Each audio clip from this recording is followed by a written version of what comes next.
Hey guys, in this video we're going to go over a quick introduction of firing temperatures in kilns and what cones are, and it's perfect for beginner potters or for teachers who need to explain this concept to a classroom full of new ceramic artists. The question of what temperature does this clay need to be fired to has existed since as long as humans have been working with clay. If we don't fire the clay hot enough, then it remains porous. When clay is underfired, it remains porous and brittle. So it's more likely to break, and since it's porous, which means it has tiny little holes, it could actually absorb water, which we don't want. And if we fire the clay too hot, then it can actually begin to melt. The goal is to actually heat the clay to a point where it's just about to melt. And that's the temperature that we say it becomes vitrified. To vitrify something means to use heat to create a glass-like substance. So basically when we heat the clay up hot enough to where the little porous holes, the pores, start to melt and shrink down, and then the clay becomes more glass-like, it is said to be vitrified. When your clay is properly vitrified, it is no longer porous, which means it can't absorb any water and it's safe to use for food and drink. Not all clay bodies vitrify at the same temperature, and some clay bodies, think like terracotta, never vitrify at all and always remain porous.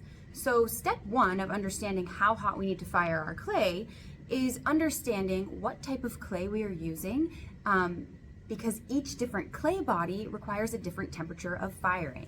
And if you need to order clay from a supply store, they're gonna ask you, what cone are you looking for?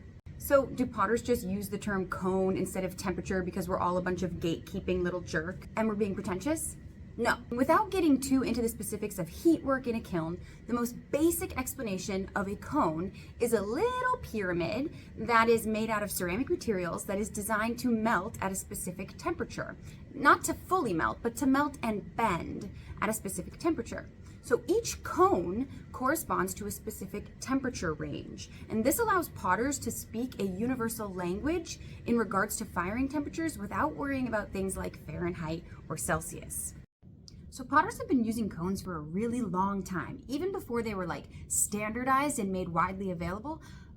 More primitive potters were making their own cones and positioning them in a place where they could see when they start to melt and using that as a visual cue to know when to stop giving their kiln any more fuel. In the late 19th century, a prominent ceramic researcher named Hermann Seeger is credited with creating the first scientifically developed pyrometric cones. This allowed for more precise temperature control inside a kiln firing. Following this work, the Edward Orton Jr. Ceramic Foundation played a crucial role in standardizing and mass-producing pyrometric cones, making them readily available to ceramic artists and industries. Okay, but my kiln has a really fancy digital faceplate, and it tells me exactly what temperature is inside the kiln. Why do I need these cones? All right, let's rewind a little bit. Before the really fancy digital faceplates, you would have a thing called a kiln sitter, and there would be these little tiny cones that would go inside a special mechanism inside the kiln that kind of look like this. And then when the kiln reached a certain temperature, the little cone that you put in between those rods would melt, and this finger would drop, which would trigger the kiln to shut off. And these kilns are still around. I had one in my basement until 2020. Great kiln. Another way that we use cones is as witness cones. And basically, those cones are designed to bear witness to what temperature your kiln reached. And just because one area of your kiln reached a certain temperature does not mean the whole kiln has reached a certain temperature. And so typically what you'll see potters do is they'll take 3 cones and put them in a little pad of clay, and this is called a cone pack.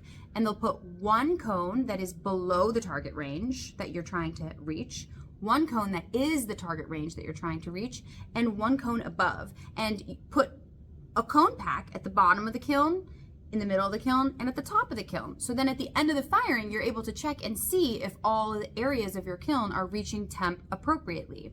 That first cone in the pack should be completely melted. The second cone in the pack should be bent. And then the third cone in the pack should be standing straight up. And now over time, Orton even developed self-supporting cones, so you no longer even really need to make a cone pack anymore. You just need to get the 3 different temperatures of your little self-supporting cone, and theoretically you should be putting a cone pack or 3 witness cones into the several different areas of your kiln every single time you fire, so that you're making sure that your kiln is properly completing its heat work and that it's not getting too hot or not hot enough. Even if you have one of those fancy digital faceplates that tells you what's going on in your kiln, they aren't always all that accurate, and for the most part, your kiln only has one temperature sensing thermocouple in the center of the kiln. So it's going to tell you exactly what temperature that thermocouple reached, but it's probably not going to tell you exactly what temperature the bottom of your kiln reached or the top of your kiln. Witness cones can also be an incredible way to figure out what's going wrong with your kiln if you do notice that something isn't firing properly.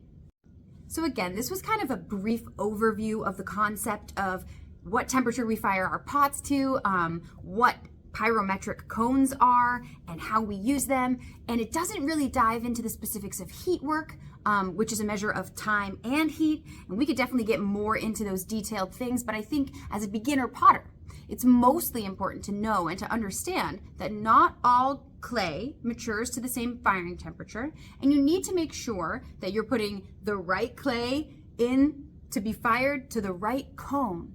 And when you call up your ceramic supply store, you'll be able to answer the question, what cone clay are you looking for?